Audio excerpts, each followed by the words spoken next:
रहे हो आप तो नजदीक है ना गौरी। सर ट्रांसपोर्टेशन प्रॉब्लम है। ट्रांसपोर्टेशन प्रॉब्लम है, पापा नहीं आते क्या छोड़ने को? ठीक है, कोई बात नहीं।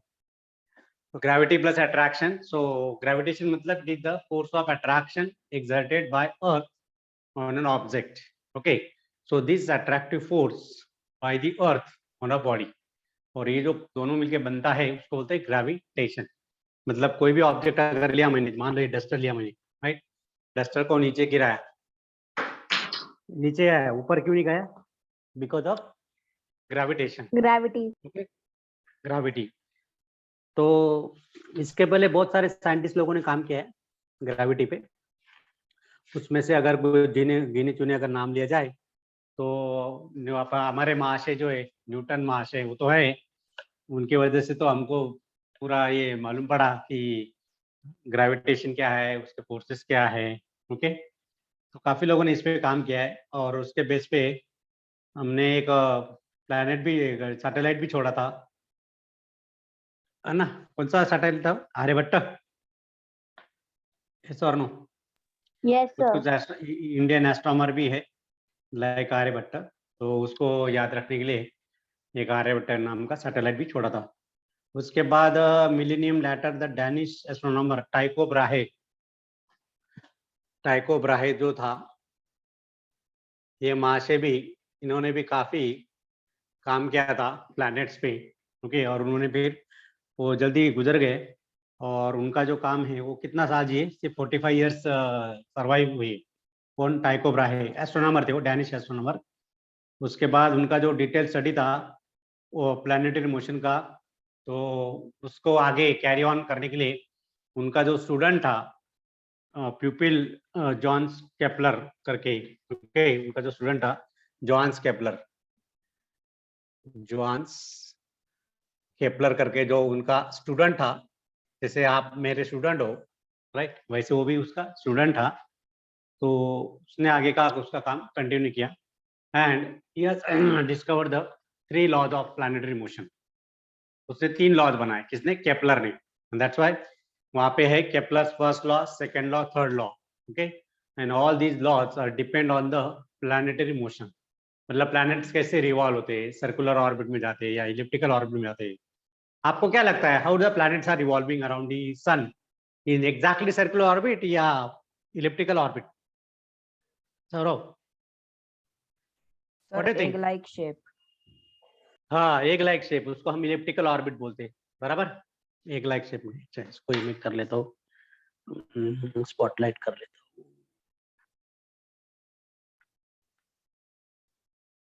ओके, तो एग लाइक शेप में ये ऑर्बिट में घूमते रहते।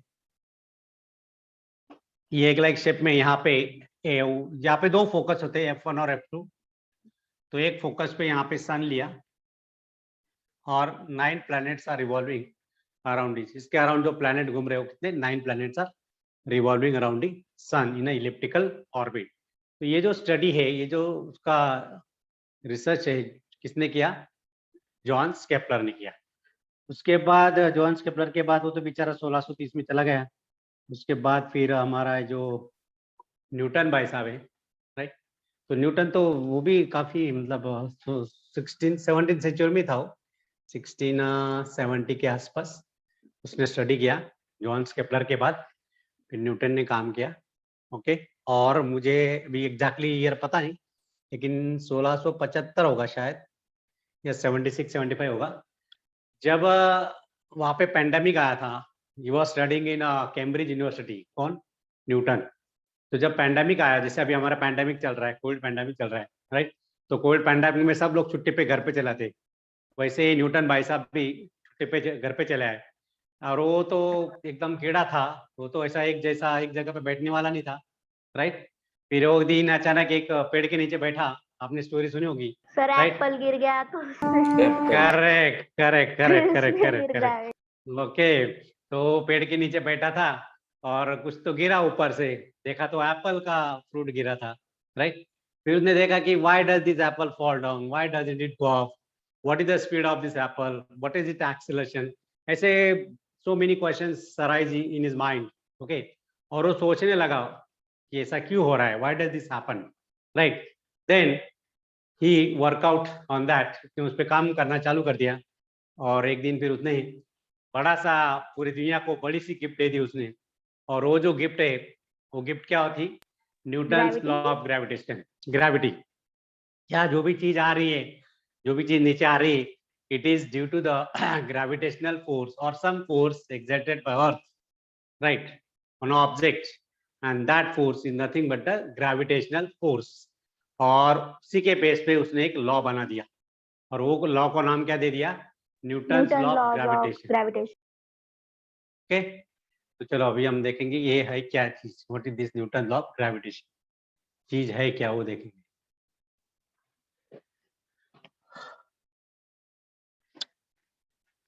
मार्क कर ले तो मेरा।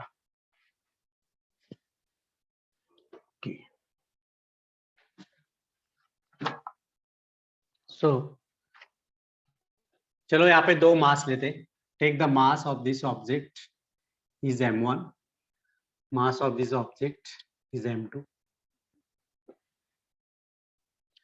अभी हमने देखा कि ये डस्टर मैंने लिया, डस्टर को ऊपर से फेंका तो नीचे आ रहा है, इसका मतलब कुछ अट्रैक्शन है। Similarly, when we are taking two bodies having a masses m1 and m2, okay, they are separated by a distance small r, both are separated by distance small r, okay, और जो भी distance है, the distance will be measured from the center of the mass of the body, okay। So when the two bodies are near to each other, come in contact, not contact, they are not, they are little bit away from each other, okay। जैसे ये duster लिया और marker लिया, तो ये actually दूसरे को attract कर रहे हैं, लेकिन हमको वो एक्सपीरियंस नहीं हो रहा है, विजुअलाइज नहीं हो रहा है कि they are attracting, but actually both are attract each other, okay. उसको हम बाद में देखेंगे कि why don't they attract, but actually they attract, but why don't they experience, okay. लेकिन डस्टर मैंने फेंका नीचे आ रहा है, मार्कर ऊपर से फेंका तो नीचे आ रहा है, इसका मतलब attraction is there, okay. So let's make a statement of Newton's law of gravitation. So give the title, Newton's law of gravitation।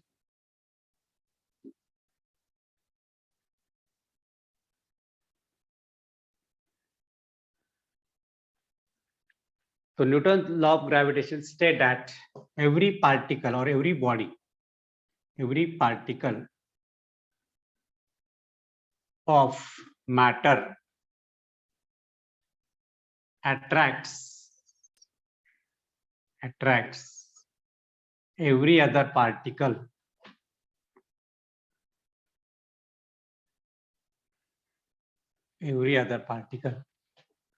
with a force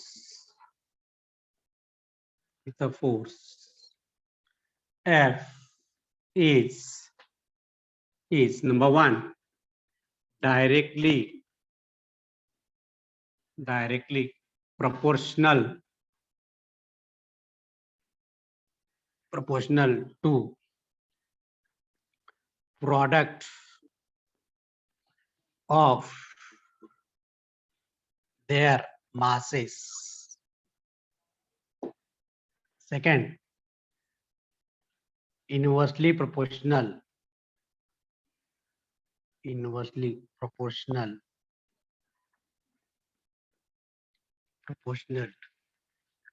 to the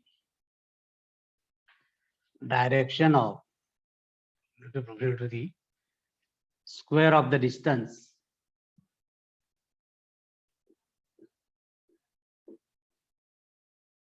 between them।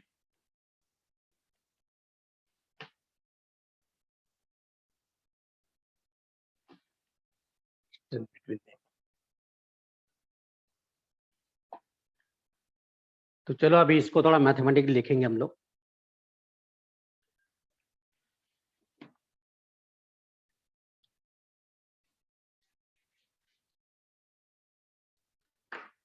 So what we are written here, तो ये जो particle है ये इधर attract होगा F1, ये इधर attract होगा F2, attractive force, both are attract each other. यहाँ पे रिपल्शन नहीं होगा, रिमेंबर यहाँ पे रिपल्शन नहीं होगा बेटा। देखो अभी ये मान लो इसका मास मैंने m1 लिया, ओके, इसको मैंने छोड़ दिया, नीचे आ गया, तो किसके तरफ अट्रैक्ट हुआ? किसके तरफ अट्रैक्ट हुआ? this mass is attracted towards whom? Earth. Earth. तो अर्थ का मास मैंने क्या लिया? m2 लिया, और बॉडी का मास क्या लिया? m1 लिया. M1. They both attract each other. हाँ, दोनों अट्रैक्ट कर रहे हैं. Yes, sir. ओके, तो चलो यहाँ पे मैथमेटिकली लिखते हैं. F is directly proportional to m1 m2. F is inversely proportional to square of the distance between them. अभी दोनों को क्लब करेंगे by combining both the equation.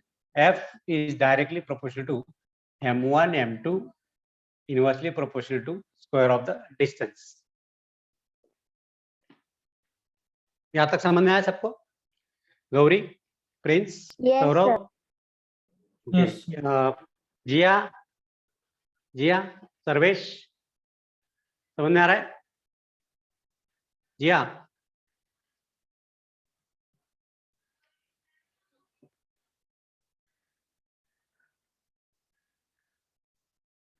Attendance बहुत भेजने वाला आज. Who is going to send attendance? समर्थ, ऋषभ,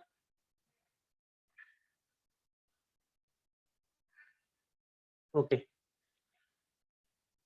आपको पता है फिजिक्स में जब भी प्रोपोर्शनलिटी साइन रहता है, चाहे वो डायरेक्टली प्रोपोर्शनल हो या इनवर्सली प्रोपोर्शनल हो, अगर उसको रिमूव करना है तो व्हाट वी कंसीडर, क्या लेते हैं हम लोग? कांस्टेंट. करेक्ट. तो यहाँ पे कुछ कांस्टेंट लेंगे. F is equal to constant लिया मैंने कैपिटल G. क्या लिया? Capital G into product of the masses m1 m2 divide by square of the distance r square. तो यहाँ पे जो कांस्टेंट आएगा, that constant will be capital G is equal to 6.67 into 10⁻⁻11 SI unit. अभी इसका ही SI unit क्या होगा हम बाद में फाइंड करेंगे. ओके, यहाँ पे m1 m2 क्या है? This is called as gravitational constant.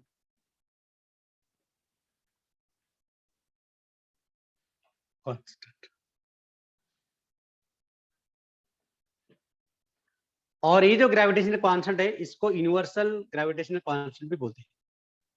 ऐसा क्यों बोला, क्यों कहते होंगे गौरी?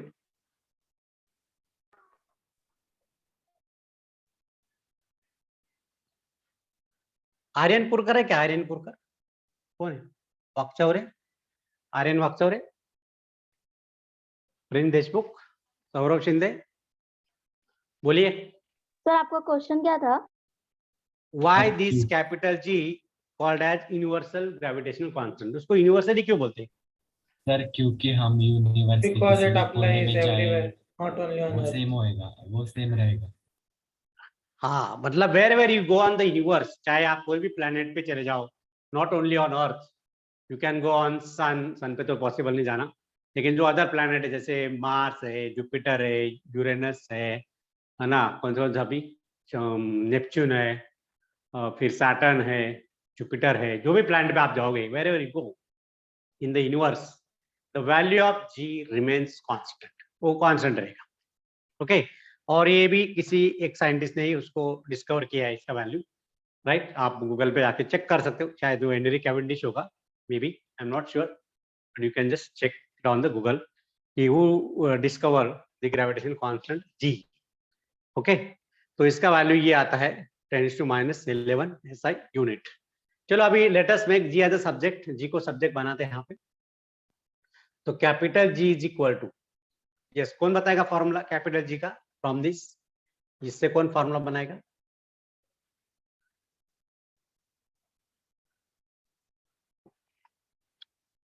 गौरी बोल बेटा. Sir, G is equals to हाँ, FR square upon M1 M2. Very good, absolutely correct. FR square upon M1 M2. बहुत बढ़िया. ओके, चलो अभी let's find the SI unit of G. SI unit बनाते. SI unit of G is equal to, तो SI unit of G, Saurabh Shinde, can you hear me? आप सुन पा रहे हो? जरा वीडियो ऑन करो सब लोग, please switch on the video. अगर पॉसिबल होगा तो अपना लाइव क्लास जैसे लगनी चाहिए, और class must be more interactive session रहना चाहिए. Please switch on the video. Let me see all of your faces in the new year. नए साल में सबका दर्शन कराओ भाई जल्दी. Let me see all of you. Very good. Purva Patil on किया आपने. पूर्वा बोले बेटा. पूर्वा व्हाट इज द कैसे निकालेंगे SI unit of G equal to SI unit of force. Force का एसआई यूनिट क्या आता बेटा? पूर्वा वीडियो क्यों ऑफ किया आपने? चालू रखो वीडियो. सर मैं आइटल क्या नाम है आपका? सौरव. सौरभ शिंदे. बोलो. बोलो सर सौरभ. फोर्स का SI unit newton metre square है. फोर्स का क्या है? न्यूटन. और आर का? आर स्क्वायर का? Metre square. तो मैं बताऊं? दोनों के बीच में हाँ डिस्टेंस मीटर स्क्वायर में. तो ये आपका आएगा newton metre square divide by mass का यूनिट क्या आएगा? दोनों डबल मास है. दोनों में केजी. KG KG. सिर्फ सिंगल की जाएगा डबल की जाएगा? नो सर हम double. KG sir sorry sir KG square. हाँ केजी स्क्वायर. ओके ओके बच्चों. So this is the SI unit of gravitational constant. Okay newton metre square पर KG square. Right. तो इसका सीजीएस यूनिट कैसे बनाओगे हम लोग? CGS unit. सर फोर्स का सीजीएस यूनिट बोलो. बोलो. फोर्स का CGS unit dyne. Dine. Time और centimetre And, square. Centimetre square. Yes sir centimetre square. और पर मास का unit. Gram gram square. Square. Correct, gram square. So CGS unit of gravitational constant is 9 centimeter square per kilogram square, or SI unit of G is Newton meter square per kg square. Okay, this is what the value of G. लिख लिया सब लोगों ने? Copy कर लिया? जल्दी Yes, copy कर लो sir. फटाफट. Anybody is still Done, writing? sir. अगर कोई लिख रहा तो बोल दो फटाफट लिखो. Done sir. Done, sir. Okay. Yes sir. मैं रब कर रहा हूँ राइट साइड का. ओके तो बहुत सिंपल है. न्यूटन लॉ ऑफ ग्रेविटेशन थोड़ा दोहरा लेते. This is the mass m1, this is mass m2. Both are separated by distance r, और जो डिस्टेंस होगा वो हमेशा सेंट्रल पॉइंट से लेना है, not there periphery. Right, centre से लेना है. और ये जो फोर्स है, this force is always attractive, never repulsive. Understand? Gravitational force is always attractive. Okay.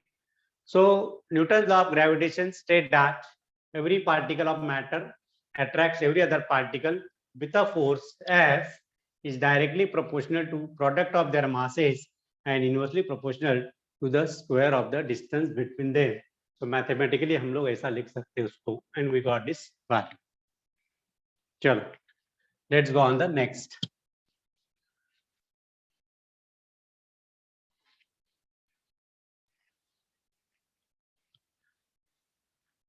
अभी हमको देखना है, अगर mass of the body is, दोनों बॉडी का मास अगर हमने 1 kg लिया and both the bodies are kept at a distance of 1 metre, then कितना फोर्स वो एक्सपीरियंस करेंगे वो निकालना है.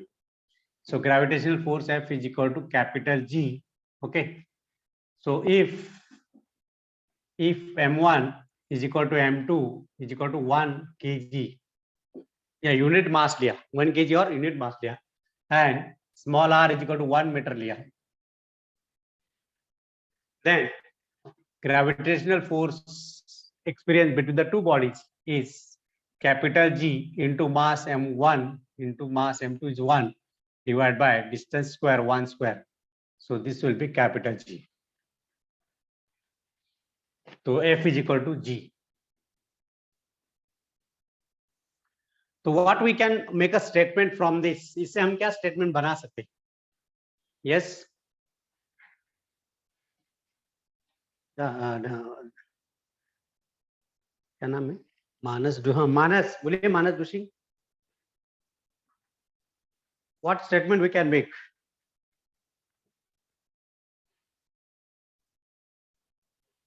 सर बोलिए. हाँ सर एक बार फिर से रिपीट कीजिए ना क्वेश्चन आपका. ये बेटा, ये जो F is equal to G है, इससे हम क्या वर्ड में स्टेटमेंट बना सकते हैं?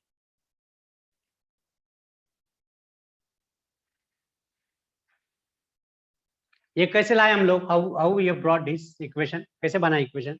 Sir, by taking mass, both the masses of both objects as 1 kg and also the distance between them 1 meter.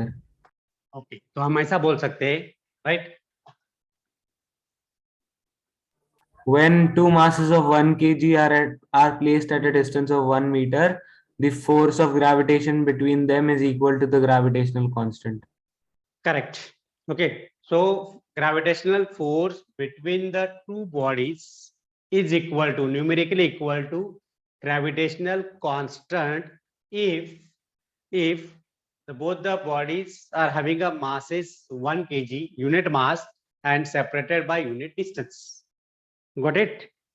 चलो इसको Yes. वर्ड में लिख लेते हैं, थोड़ा सा इसको वर्ड में लिख लेते हैं. Hence the gravitational constant may be defined as capital G may be defined as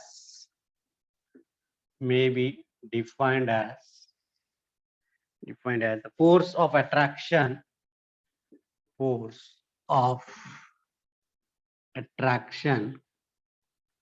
between two bodies of unit masses, of unit masses and separated by unit distance,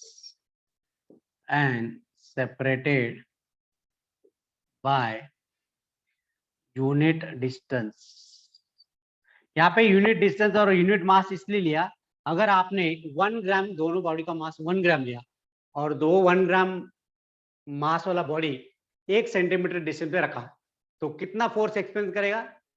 it will be same as that of gravitational constant. Yes और no? Yes. Hello. Yes, sir. तो इधर you take a mass of bodies 1 kg और 1 gram, right? You can take a distance between the two bodies 1 meter or 1 centimeter. तो 1 centimetre कब लोगे? अगर दोनों का मास 1 ग्राम है. 1 मीटर कब लोगे? अगर दोनों का मास 1 kg. At that time, whatever the force of attraction between the two bodies will be same as that of the gravitational constant G, which is, तो यहाँ पे कितना आएगा फोर्स? फिर the force will be 6.67 into 10⁻⁻11 newton. यहाँ पे newton metre square पर KG square नहीं आएगा, क्योंकि we are calculating force, remember. तो ये क्वेश्चन कई बार मेडिकल में पूछा जाता है, नीट में पूछा जाता है, या जेईई मेंस एग्जाम में भी पूछा जाता है, या सीईटी में भी आता है 12th में. Okay, so you people are lucky to have, you are studying in class 9 only, right? तो ये क्वेश्चन आ सकता है. This is the minimum force exerted between the two bodies, right, when they are kept at a distance of 1 meter or 1 centimeter of masses 1 kg. This is the minimum force. इतना कम से कम इतना force exert करेगा, या फिर इससे ज्यादा अगर मास ज्यादा लिया. Yes or no?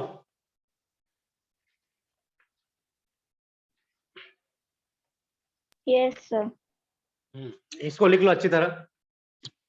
Minimum force exerted between the two bodies of unit mass of 1 kg mass 1 meter distance apart, this much force will exert.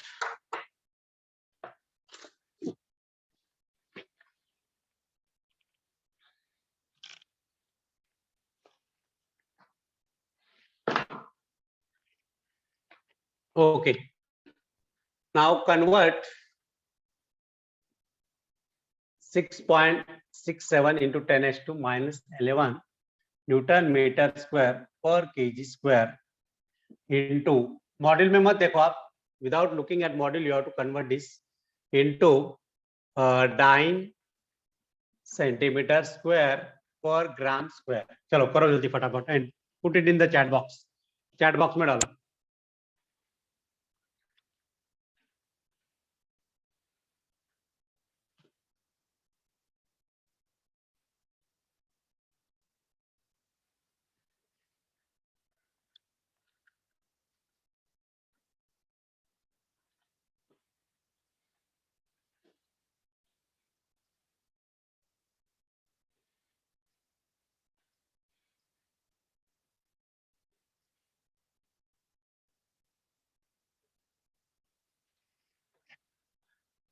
यहाँ पे कन्वर्जन आपको पता है 1 newton is equal to whom I should ask.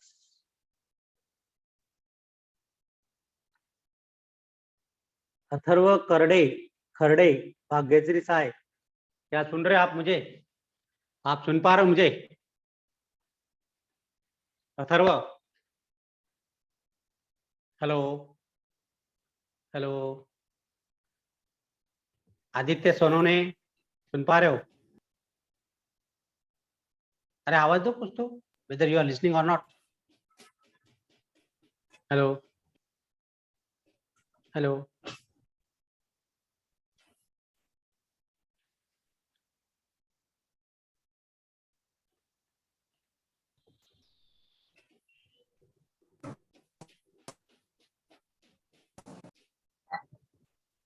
डालो जल्दी, chat box में डालो जल्दी, आंसर डालो फटाफट। सर एक मिनट, क्वेश्चन रिपीट किया करेंगे क्या, क्योंकि मैं अभी लीव हो गया था क्लास से। बेटा ये जो है ना 6.67 × 10⁻11 न्यूटन मीटर स्क्वायर पर केजी स्क्वायर, इसको सीजीएस में कन्वर्ट करना है, डाइन सेंटीमीटर स्क्वायर पर ग्राम स्क्वायर में, उसका वैल्यू कितना होगा?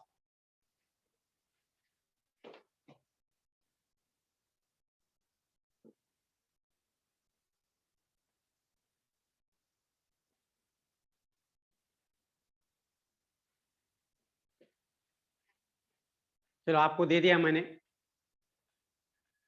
कन्वर्जन फैक्टर, अभी आपको पुट करना है, and after substituting this you need to calculate, जल्दी करो फटाफट।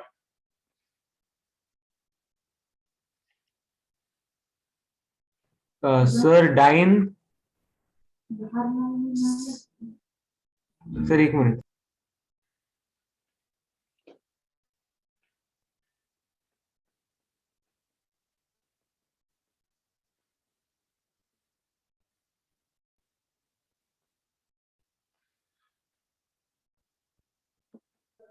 सर बोलिए।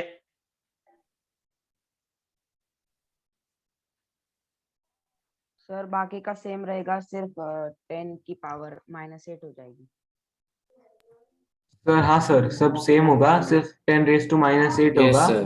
और 10⁻⁻8. 9 सेंटीमीटर स्क्वायर पर ग्राम ओके ओके, कैलकुलेट पर करते ग्राम कैलकुलेट स्क्वायर करते, होगा। ओके चलेगा, देखते देखते। 6.67 × 10⁻2 -11 मल्टीप्लाइड बाय 5 और 4 9 होता है, 10⁻9 मल्टीप्लाइड बाय 10⁻3 ऊपर जाके माइनस हो जाएगा -3, तो -11 -3 -14, ओके, तो -14 और 9 + 9, -14 + 9, 6.67 × 10⁻2 -14 × 10⁻2 + 9, 5 आ रहा है रे।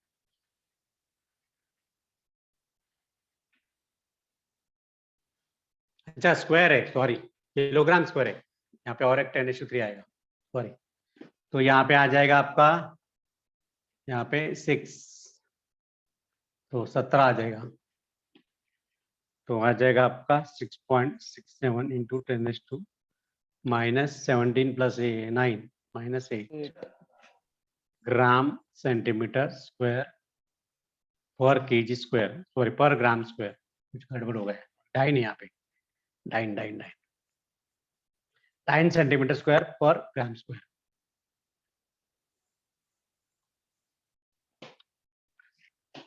ओके, तो एक स्क्वायर रह गया था यहाँ पे, इसलिए अपना रॉन्ग आ रहा था, नाउ इट इज करेक्ट। तो इट इज 6.67 10⁻⁻8 9 सेंटीमीटर स्क्वायर पर gram square. What it everyone? I may Yes, give sir. कुछ Yes, भी sir. रिलेशन दे दूंगा मैं एग्जाम में, कुछ भी उल्टा पुल्टा देखूंगा, आपको ठीक से कैलकुलेट करना है, समझा? I may give this in CGS या एसआई में दिया रहेगा आपको, आपको उसको सीजीएस में कन्वर्ट करना है, समझे? Yes, sir. Yes, sir. अभी देखते हैं important characteristic of gravitational force. चलो अभी एक बता आप लोग, क्या क्या लगता है आपको, what are the characteristic of gravitational force? सभी लोगों ने मुझे एक बताना है, 6 लोगों ने 6 कैरेक्टरिस्टिक बताना है। Give the title, important characteristic of gravitational force, उसके गुणधर्म, क्या गुणधर्म है?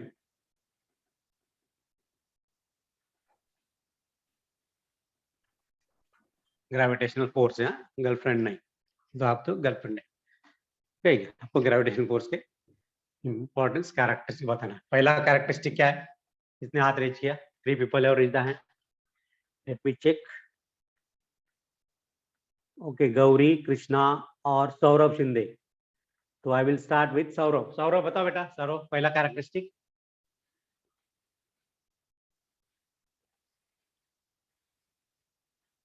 मेरी आवाज आ रही है आपको? Can you hear me? Yes, sir. बोलो Yes. बोलो गौरी Sir, बोलो sir, बोलो, हाँ बोलो। the forces are equal in magnitude but opposite in direction. Okay, equal in magnitude. GF is equal in magnitude but opposite in direction.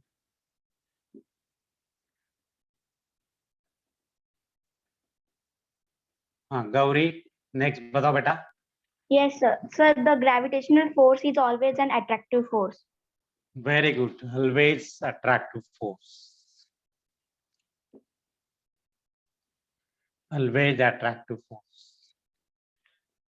हाँ कृष्णा बनकर बोलो। Gravitational force is a conservative force. Conservative force, क्या meaning होता है conservative force का? Sir वो force को conserve करके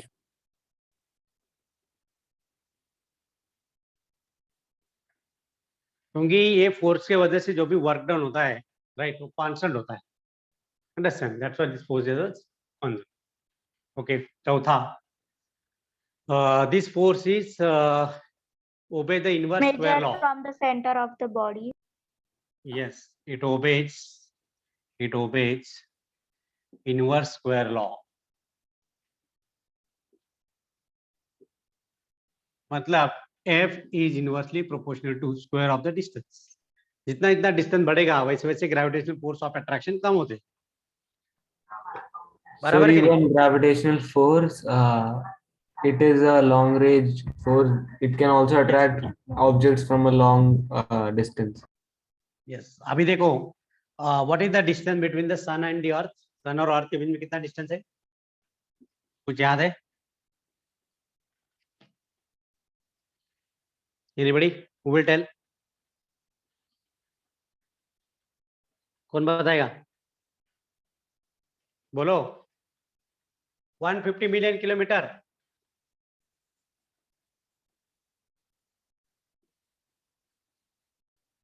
Between sun and earth.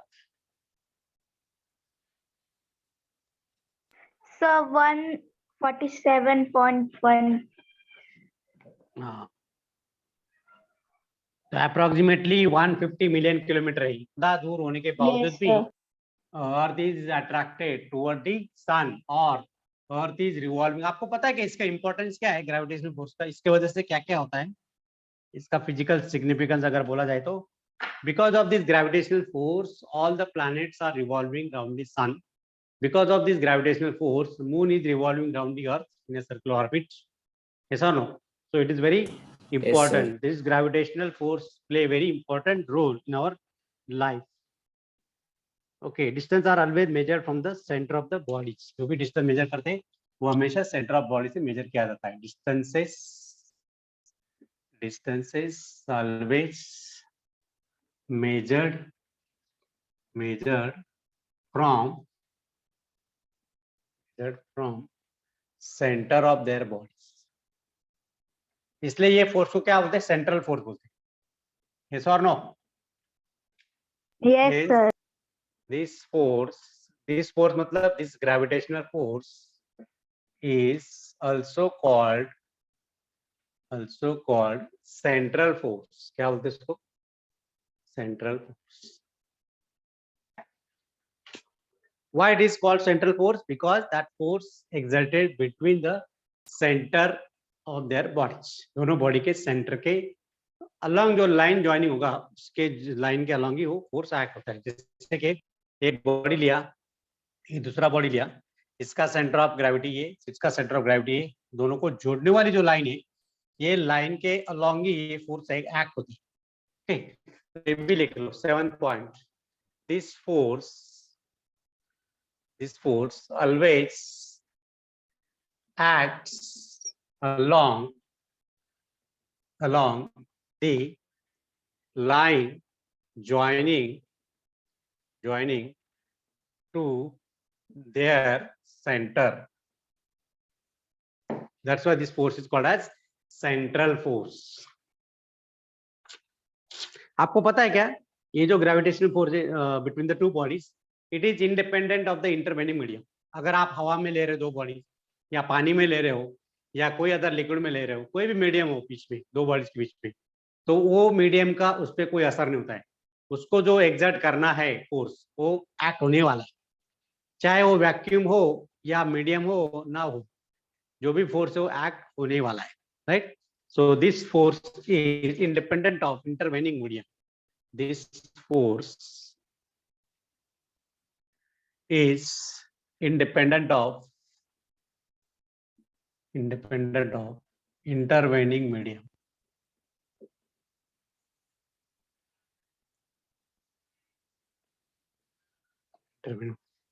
Does not depend on the medium between the two bodies. दो बॉडी के मीडियम के बीच में उसका कोई असर नहीं होता है. It will remain as it is.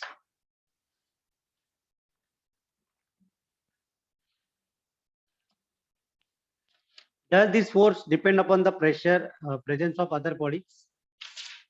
No. It is. No, sir. This gravitational force is independent of presence of other bodies. I think इतने 8 या 9 कैरेक्टरिस्टिक है. I think this is enough.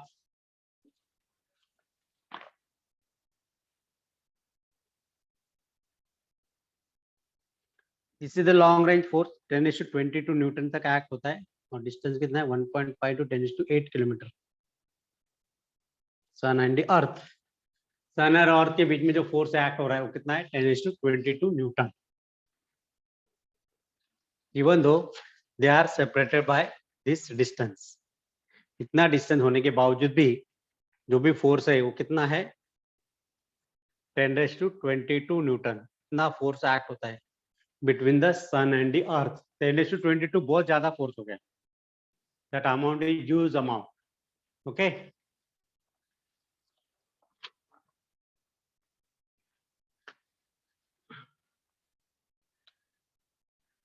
Okay, what are the experimental support for the gravitational force?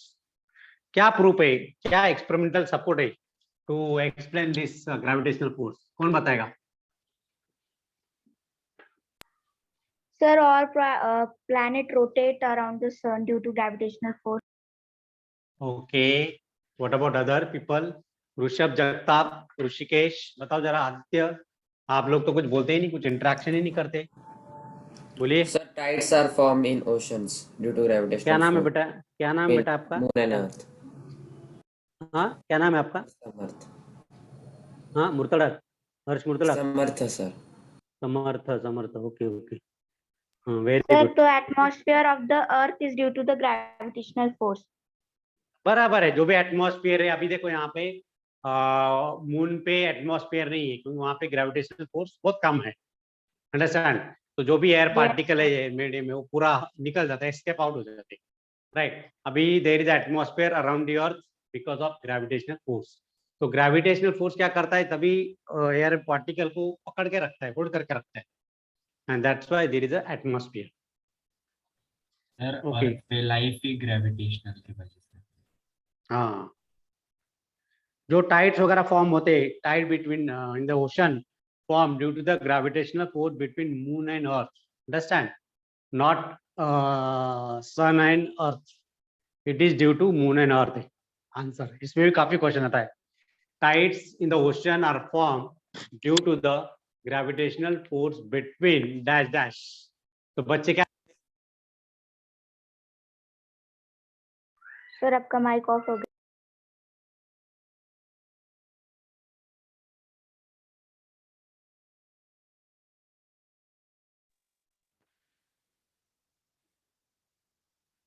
Hello, am I audible? सुन पा रहे हो? Yes, sir. Sir और ये भी आएगा ना, due to gravitational force satellites moves around the planet. Yes, satellite are moving in a circular orbit due to the gravitational force between the Earth and satellite. Moon is revolving Yes, sir. around the Earth in a circular orbit, and Earth is revolving around the Sun. और जो है सन के around घूमती है. All planets are revolving around the Sun in circular orbit because of the gravitational force. Okay, तो ये मैं लिखने की जरूरत नहीं, शायद सब मालूम है सबको. Let us see now. How does the Newton third law of motion and gravitation they are related to each other? क्या लगता है आपको? न्यूटन थर्ड लॉ पता है क्या आपको? पढ़ा है ना मैंने Newton third law. Yes, sir. Yes, What is sir. the Newton? What is the Sir, Newton due third to law? every Action is action reaction. there is an equal and For opposite action and reaction law, every action has an equal and opposite And an reaction. opposite reaction. Yes, action and reaction are equal in magnitude,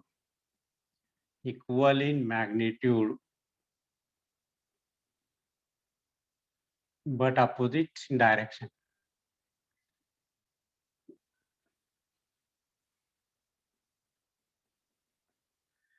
तो यहाँ पे भी वही हो रहा है, when the two bodies attract each other. Okay, अभी देखो यहाँ पे ये अर्थ निकाला मैंने. This is the earth, whose mass is capital M. ये बॉडी है, whose mass is small m, which is attracted down. नीचे आ रही है. तो दोनों के बीच में जो फोर्स है वो क्या होगा? अट्रैक्टिव फोर्स होगा.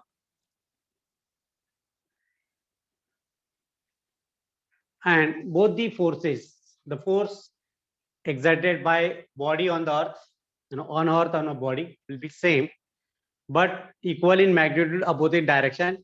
और दोनों कैसे काम करते हैं? दोनों एक्शन एंड रिएक्शन के फोर्स जैसा काम करते हैं. That's why Newton third law and gravitational force both are related to each other, both connected है. सर आप फिर से समझा सकते हो ये? अभी देखो यहाँ पे ये जो डस्टर है जिसका मास स्मॉल है बराबर, और ये डस्टर को मैंने रिलीज किया तो किसके तरफ अट्रैक्ट हुआ? अर्थ की तरफ, टूवर्ड द हाँ. Centre of the earth. तो यहाँ पे ये बॉडी है, डस्टर है मेरा, जो मैंने रिलीज किया नीचे एक्ट हुआ. क्यों एक्ट हुआ? क्योंकि यहाँ पे अट्रैक्टिव फोर्स है, एफ अट्रैक्टिव. कुछ तो मैग्नीट्यूड है, राइट?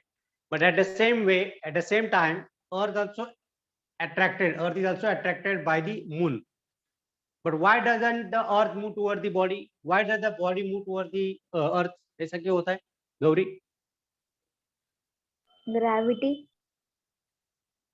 यहाँ पे जो एक्सेलरेशन होता है, देखो यहाँ पे F इज इक्वल टू, हमारा न्यूटन सेकंड लॉ क्या है? F is equal to m * a.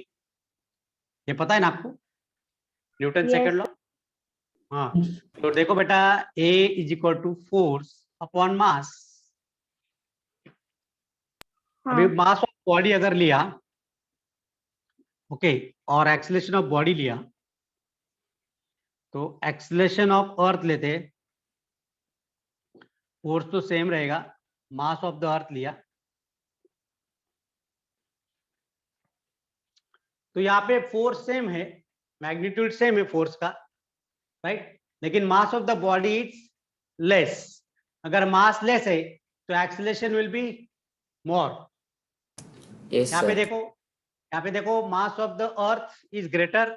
अगर मास ज्यादा है, फोर्स तो सेम है, एफ सेम है, right? Mass of earth is greater, so acceleration of the earth will be less.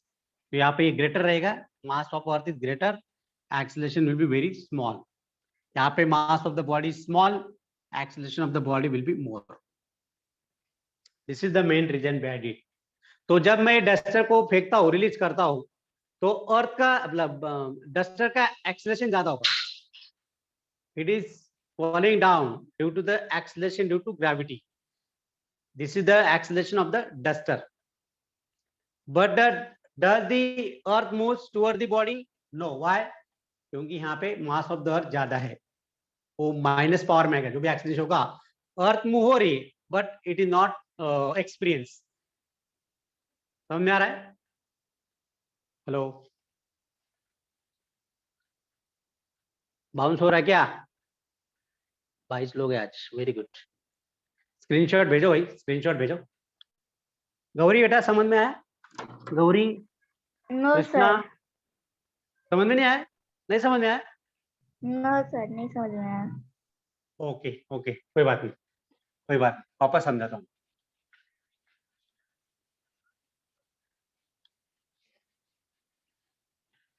देखो, ये हमारी धरती माता, मदर अर्थ, ये क्या है?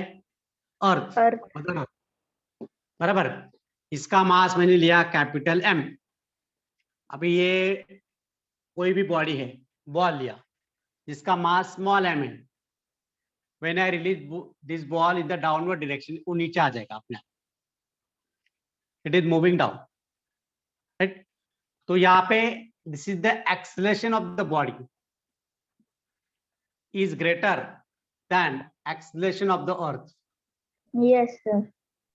देखो यहाँ पे मैंने फॉर्मूला बनाया, acceleration of the body force upon mass of the body. अगर मास ऑफ द बॉडी कम है, फोर्स ज्यादा होगा, तो एक्सेलरेशन विल बी मोर। अब यहाँ पे देखो, force upon mass of earth, earth is massive, earth का मास ज्यादा है, तो acceleration will be low, Low. Very low, इतना लो कि वो नेगेटिव पावर में होगा, 10⁻⁻ नेगेटिव आएगा। समझे? यस और नो? यस। इसीलिए इसलिए यहाँ पे क्या हो रहा है कि ये जो डस्टर है वो नीचे आ रहा है, डस्टर के तरफ अर्थ नहीं जा रही, अर्थ के तरफ डस्टर जा रहा है। समझे? गौरी, अभी समझ में आया बेटा? Yes sir. हाँ, तो यहाँ पे ये फॉर्मूला यूज करके, न्यूटन का सेकेंड लॉ यूज करके, acceleration of the duster will be very very high, whereas the acceleration of the earth will be very very small। okay, chalo, let's find the force of attraction between the different bodies।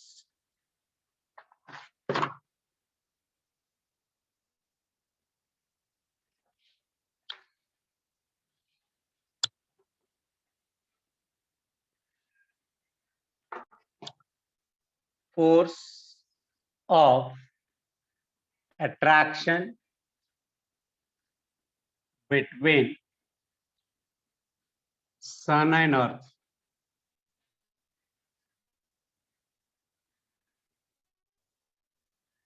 Can you tell me without looking from the book what is the mass of the earth? Mass of earth कितना है? Anybody? Vedant, Sirore? Sir, नहीं मास 10⁻24 kg। में तरारे, हाँ, 6 into 10⁻24 kilogram, ये मास of earth है।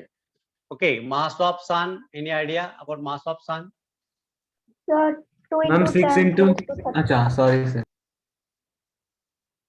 Okay, तो कौन बताएगा कि how many times sun is massive than earth? कितने गुना सन अर्थ से बड़ा है या मास ज्यादा है? ये भी है, how many times approximately? Forget about this starting Sir, number, ये नंबर को भूल जाओ, ये नंबर को भूल 3 जाओ। into 10 Yes. 20। यस, बोलो बोलो 3 बेटा। into 10 raised to 30। 30?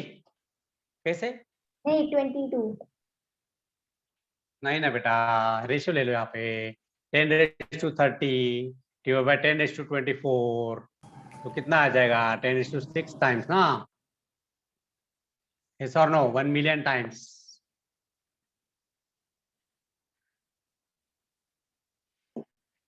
मतलब यहाँ पे अगर पूरा अर्थ सन का मास अगर लेना है, तो अर्थ 1 मिलियन अर्थ का मास ऐड करके जो भी बनेगा वो अकेले सन का मास बनेगा। समझे? yes or no? Yes Yes, sir. sir. लिख लो, mass of sun is 10⁻6 times that of earth।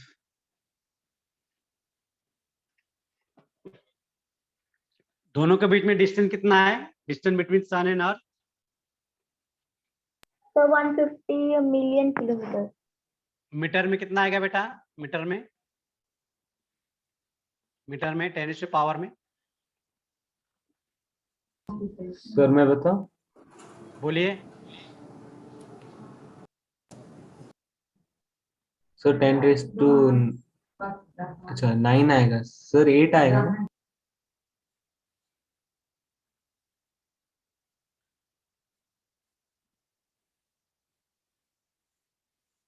15 into 10 metre आएगा, मीटर में अगर लेना है। लिख लो, ये सब लिख लो, ये सब लगता है हमें, ये आपको लगेगा क्लास 12 तक लगेगा ये सब इंफॉर्मेशन, तो please make a note of this.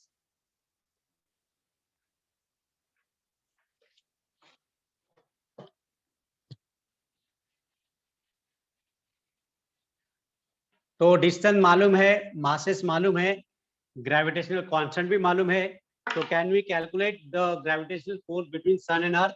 चलो निकालो जल्दी फटाफट।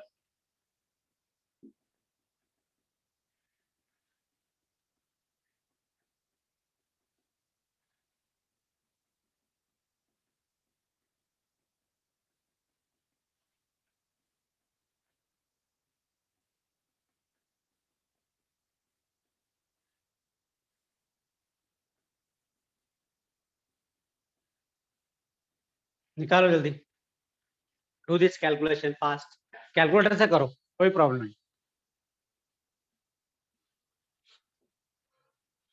Calculate with कैलसी।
चलो निकालो इसका, इसको कैलकुलेट करो, ना आ रहा है।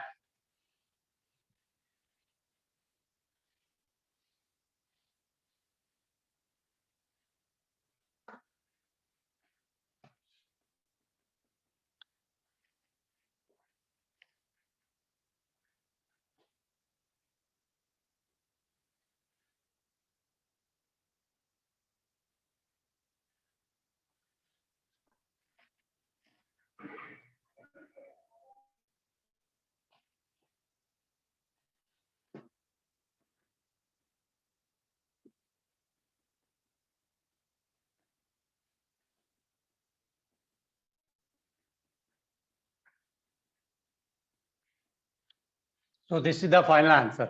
Check कर लो एक बार. Force of attraction between sun and earth is 3.6 into 10⁻22 Newton. Okay.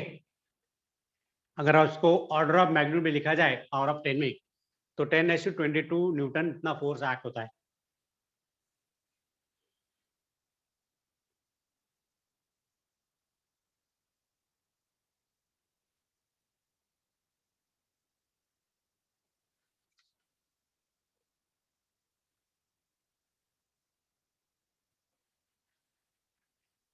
चलो next, gravitational force between moon and अर्थ.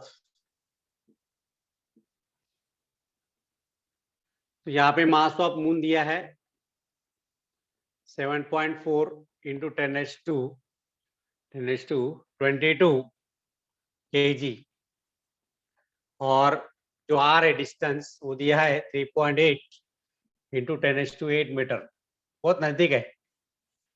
तो moon is very closer to the earth compare to sun. Sun is far away from the earth, बहुत दूर है. Sun is apart compare to moon. चलो निकालो अभी gravitational force. Mass of earth पता है,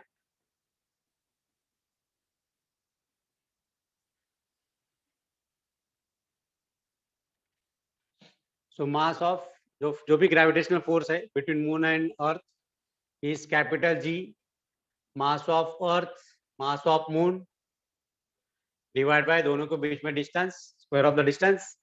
तो F is equal to 6.67 10⁻11 multiplied by mass of earth is 6 into 10⁻24 multiplied by mass of moon is 7.4 into 10⁻22.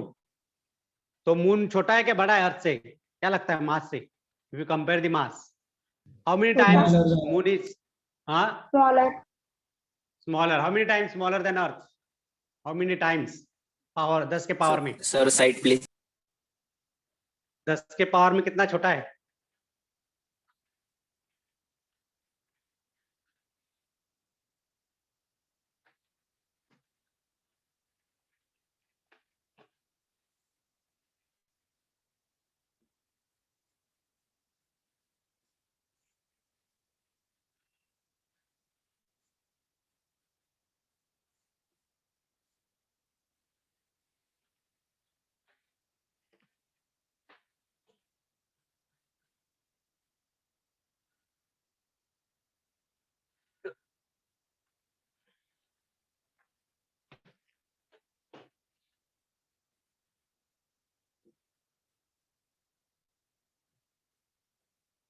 So this is the force of attraction between moon and earth. और moon and sorry earth and sun के बीच में कितना है? 10⁻22 times. 10⁻22 times इतना force act होता है सन और अर्थ के बीच में. और 10⁻20 टाइम्स बिटवीन मून एंड अर्थ. तो ऐसे भी ये कुछ एमसीक्यू टाइप क्वेश्चन आ सकता है, right? What is the distance between, what is the gravitational force exerted between sun and moon, sorry, sun and earth, and moon and sun, sorry, moon or earth, moon or earth, or sun or earth.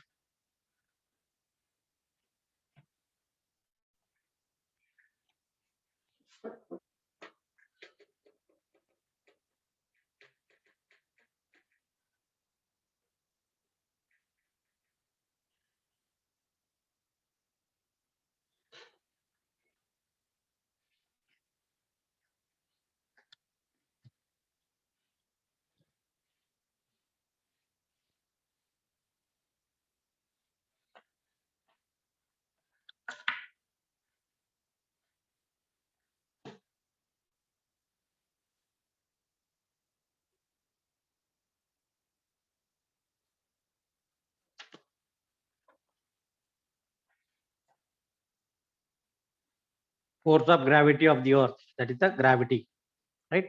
So gravitation or gravity में क्या relation है? The attraction between two bodies having mass of same order is called gravitation. Same mass होगा तो gravitation, and the force is called gravitational force. Force involves are very small and attracting bodies do not move towards each other. हाँ, तो मेरा सवाल ये था कि अगर मैंने दो बॉडी दिया, इसका मास 1 किलो और इसका एक मास 1 kilo, why don't they attract each other? कौन बताएगा?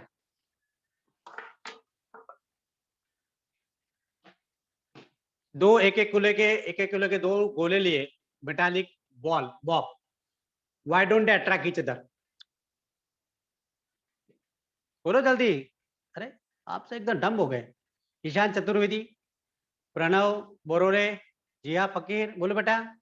ऋषिकेश पगारे, ऋषभ जगताप, सब लोग वीडियो ऑन करो जरा, वीडियो ऑन करो जरा, सब लोग जरा एक्टिव हो जाओ. Because Ishan? their masses are same. Masses are Same. Same. अगर मान लो एक 2 किलो लिया और 1 किलो लिया तो व्हाई डोंट दे अट्रैक्ट? एक 2 किलो का बॉल लिया, एक 1 किलो का लिया. Physically practically why don't they attract? क्योंकि सर वो दोनों सब्सटेंस एक ही है। Sir, because they मान लो are एक मैंने लकड़ी लिया, लकड़ी का बॉल लिया, और दूसरा कुछ दूसरा ही लिया, मेटल का बॉल लिया, अलग अलग मास का, फिर भी why don't they attract each other? Sir because sir क्योंकि ऑलरेडी ग्रेविटी उनको अट्रैक्ट कर रही है। ग्रेविटी अट्रैक्ट कर रही है, लेकिन हमने तो लॉ को स्टेट किया है, every particle of matter attract every other particle with the force is directly proportional to product of their masses and inversely proportional to the square of the distance between them. हमने लिखा है। तो sir because their masses are different. Okay चलो, different भी लिया, same भी लिया, एक मैंने 10 किलो लिया, एक 1 किलो So लिया, because force कम लग रहा बोले हाँ force कम लग रहा है। कितना लग रहा है, कितना बहुत लग रहा है? चलो एक काम करते हैं, take m1 is equal to 10 kg और m2 is equal to 5 kg। चलो 1 kg ले लेते, 1 kg ले लेते, and both are separated by distance r is equal to 1 metre. 1 metre पे रखा है। कैलकुलेट द फोर्स, फास्ट चलो निकालो जल्दी फटाफट।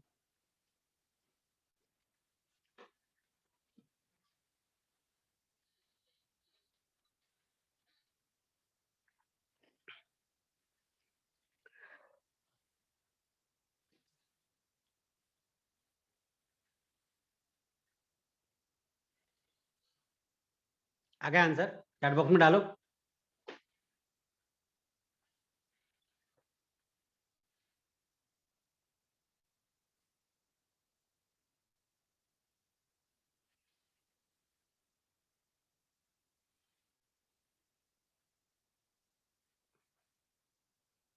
दस न्यूटन श्योर?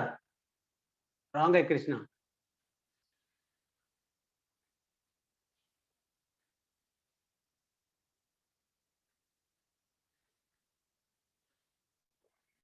बाकी लोग क्या सो गए क्या?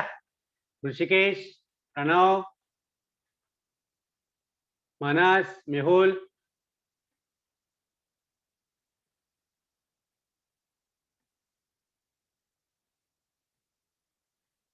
भाग्यश्री साय, अनिका गजूल, एकदम आइडल, क्षितिज रोकले, प्रांजल चौधरी, प्रिंस देशमुख, समर्थ काटकर। अरे बोलो यार, आप कुछ बोलो, तो आंसर डालो। आदित्य सोनोने, ऋषिकेश पगारे, अथर्व करडे, प्रिंस देशमुख 66.7 न्यूटन नहीं, सॉरी। भाग्यश्री साय 10 का पावर तो गड़बड़ हुआ बेटा, एक बार चेक कर लो।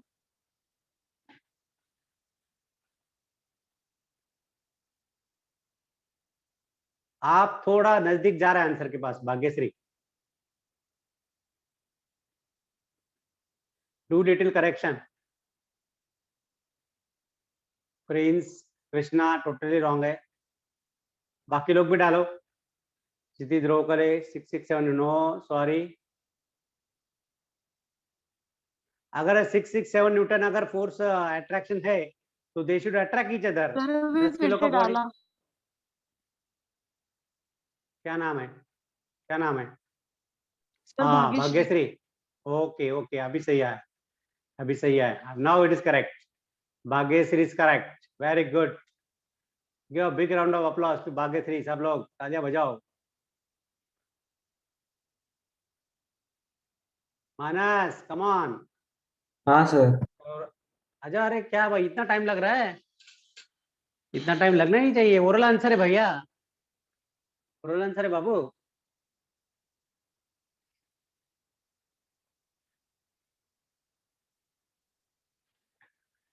अरे माय डियर लवली स्टूडेंट, 6.67 10⁻⁻11 एक जी का वैल्यू है।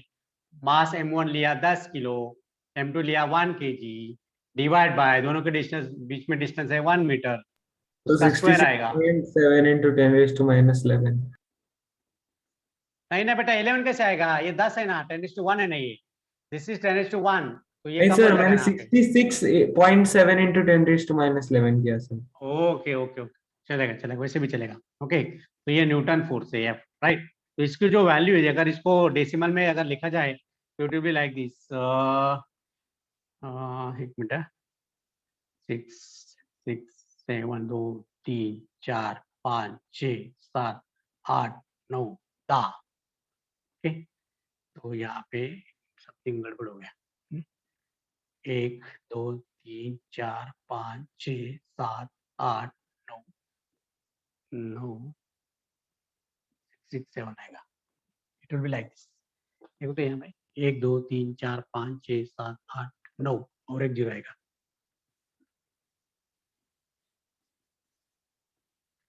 तो ये आंसर आ रहा है, इतना न्यूटन फोर्स। अगर मैंने एक 10 किलो का मास का बॉडी लिया और एक 1 किलो मास का बॉडी लिया, why don't they attract each other? क्योंकि दोनों के बीच में जो फोर्स ऑफ अट्रैक्शन है वो आ रहा है हमारा 0.000000667 न्यूटन। इज इट ग्रेटर और लेस? यस, हेलो, कुछ तो बोलो यार। Sir very less. Very less, negligible है, मतलब वो एक दूसरे को अट्रैक्ट ही नहीं करेगा, समझे? अच्छा, अभी एक काम करते हैं, let us C,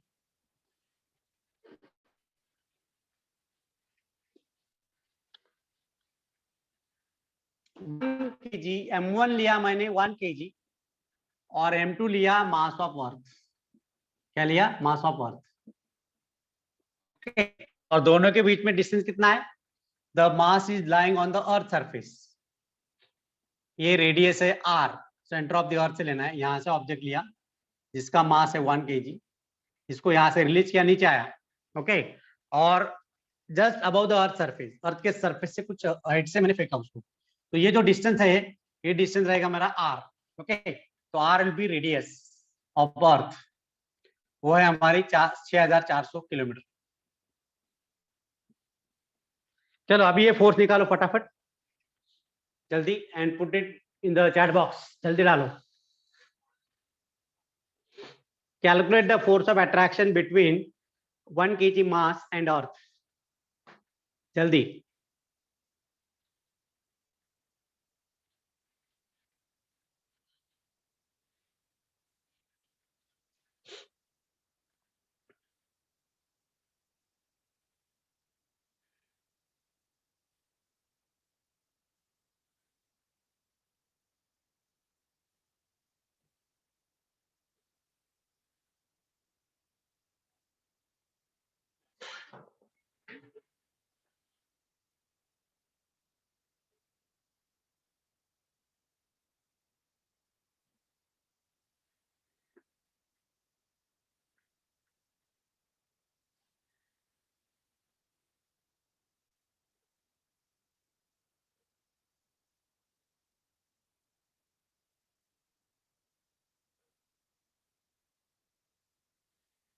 are you calculating और नो?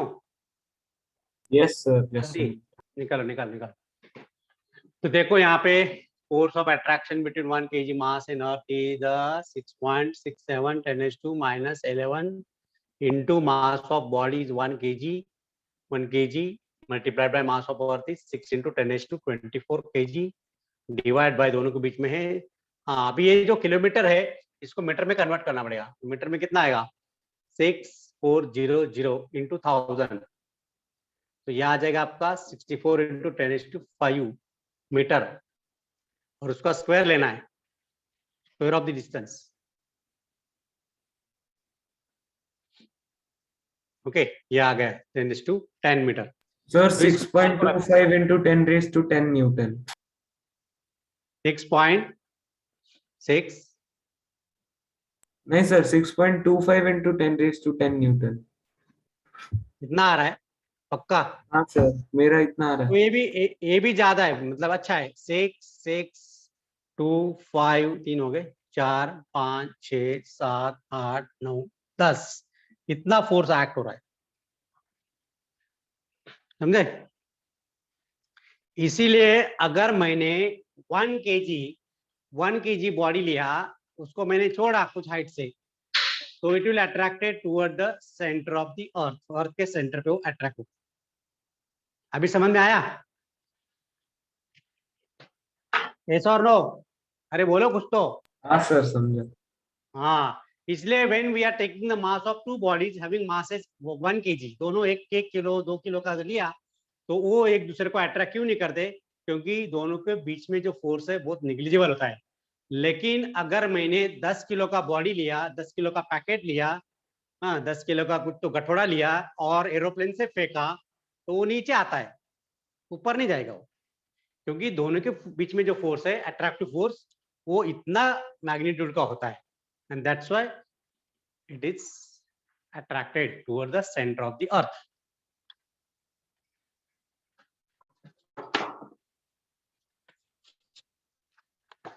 चलो एक काम करो, आपको एक असाइनमेंट है, पेज नंबर 85 पे जो सॉल्व न्यूमेरिकल है, 1 2 3 4 5, पांचों के 5 न्यूमेरिकल आपको असाइनमेंट है, और वो गूगल क्लासरूम में अपलोड करना है। That is your assignment. Yes और नो? अगले क्लास में मैं Yes, चेक sir, करूंगा। समझा। कल हमारा कंबाइंड क्लास होगा IGSO। कल मैं लाइट लेने वाला हूँ, लाइट का लेसन। तो जो भी मॉड्यूल है लाइट के IGSO के, वो आपको पढ़ना है। जिसका भी IGSO के फॉर्म नहीं भरा है, जो आज 22 लोग प्रेजेंट है, 22 के 22 लोगों को कल अटेंड करना है कोई भी हालत में। No one will bunk the class, समझे? सर मैंने IGSO को अप्लाई नहीं किया है, मैं एग्जाम नहीं दे रहा हूँ, कोई बहाना नहीं चाहिए। सब लोगों को ऑनलाइन आना है, आना है बोले तो आना है, समझे? Yes sir. हाँ सबको आना है, ऑनलाइन सबको आना है। चलो, जिसको फिजिकली आना है, कल मैं नासिक रोड पे हूँ, फिजिकली अटेंड करना चाहते हो तो आ सकते हो। ओके, चलो bye, see you. Thank you, sir. Bye.